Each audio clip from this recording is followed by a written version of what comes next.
कलयुग में कली के अंत के लिए भगवान कल्कि और भगवान शिव का मिलना क्यों आवश्यक है, जानते हैं आज के वीडियो में। नमस्कार दोस्तों, मधुर सरस चैनल पर आपका स्वागत है। भगवान श्री हरि के 10वें अवतार कल्कि अवतार 64 कलाओं से युक्त होंगे। कल्कि पुराण के अनुसार यह अवतार भगवान का निष्कलंक अवतार होगा। ऐसी विचित्र घटना जिसमें भगवान शिव को स्वयं प्रकट होना पड़ा और भगवान कल्कि को दर्शन देने पड़े। यह बात उस समय की है। ऐसे तो भगवान को शिक्षा की क्या आवश्यकता है, लेकिन भौतिक शरीर धारण करने पर यह आवश्यक हो जाता है कि गुरु धारण किया जाए और शिक्षा प्राप्त की जाए। जब भगवान कल्कि परशुराम जी से अपनी शिक्षा पूर्ण कर 64 कलाओं से युक्त हो धनुर्विद्या का ज्ञान लेकर भगवान परशुराम की आज्ञा से और भगवान कल्कि नीलकोदेश्वर महादेव पर भगवान शिव का विधि पूर्वक पूजन और साधना करेंगे। शंकर की स्तुति करते हुए भगवान कल्कि कहते हैं, हे गौरीपति, हे विश्वेश्वर, हे शरणागत वत्सल, हे सर्वभूताश्रय, हे वासुकी नाग को कंठ में धारण करने वाले, हे प्रभु, हे त्रिनेत्र, हे पंचवदन, हे पुरातन पुरुष, मैं आपको प्रणाम करता हूँ। हे सगन आनंद दक्ष आदि देव, मैं आपको प्रणाम करता हूँ। हे योगाधीश्वर, आप कामदेव का नाश करने वाले, कराल दर्शन, जटा टूप टोप युक्त परीक्षित भाव वाले महाकाल हैं। हे चंद्रभाल, मैं आपको नमस्कार करता हूँ।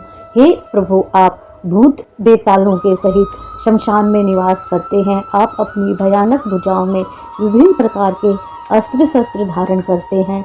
प्रलय काल में समस्त विश्व आपकी ही क्रोधाग्नि से विश्व भस्मीभूत हो जाता है। आप ही भूतादिक तन्मादिक रूप पंचभूत एवं काल कर्म से सृष्टि रचना करते हैं और अंत में प्रलय करके जीवत्व को प्राप्त कर ब्रह्मानंद में रमन करते हैं। आपको मेरा नमस्कार है। आप ही सुर आत्मा विश्व के पालन अर्थ विष्णु स्वरूप लेकर धर्म सेतु स्वरूप साधुओं की रक्षा करते हैं। आप ही शब्द आदि अवयवों के द्वारा सगुण रूप ब्रह्मा जी के अंशरूप होते हैं। मैं आपको नमस्कार करता हूँ। आपकी आज्ञा से वायु बहती है, अग्नि प्रज्वलित होता है, सूर्य प्रकाशित होता है और तारागण के साथ चंद्रमा उदित होता है। मैं आपकी शरण लेता हूँ, जिनकी आज्ञा से पृथ्वी विश्व को धारण किए है, मेघ समय पर वर्षा करते हैं और जो सब लोगों का भ्रमण करने वाले हैं।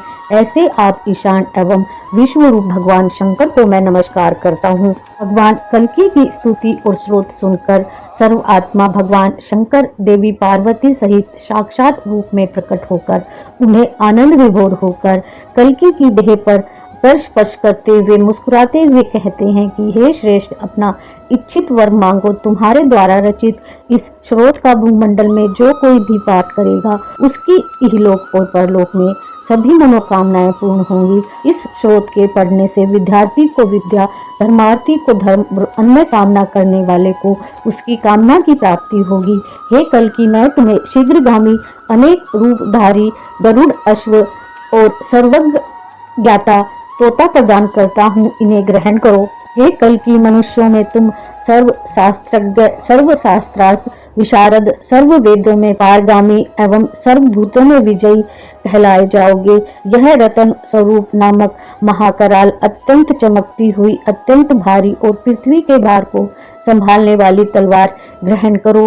भगवान शंकर के वचन सुनकर कल्कि ने उन्हें प्रणाम किया और अश्व पर आरूढ़ होकर द्रुत गति से संभल गांव में जा पहुंचे। वहां पहुंचकर उन्होंने अपने माता पिता, भ्राता आदि को विधिवत नमस्कार कर परशुराम जी और भगवान शिव द्वारा कहे गए वचन सुनाए और फिर भगवान शिव द्वारा प्राप्त हुए वरदान की चर्चा की।